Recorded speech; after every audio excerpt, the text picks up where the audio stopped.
Developing here at noon, danger on the job for 3 workers in Fort Lauderdale. They were all hospitalized after falling from scaffolding at a construction site today. And Local 10 News reporter Leanne Motohong is live at the scene. And she has the very latest on what was definitely a frightening fall for these 3 people. Absolutely, and I want you to take a look behind me because you can see here what the scaffolding should look like. You can see it spans up to the 2nd floor there, but if you look over to the left of that, you can see really what's just a pile of metal.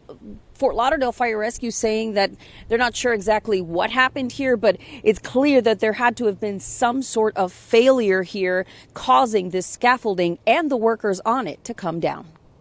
Investigators on site after 3 workers fell from scaffolding at a Fort Lauderdale construction site. This woman says she saw the victims as they were loaded into ambulances and taken to the hospital.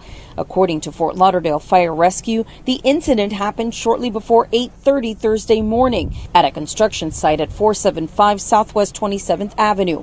We're told the workers fell 15 feet to the ground below. From Sky 10, you can see a pile of metal where the scaffolding once stood.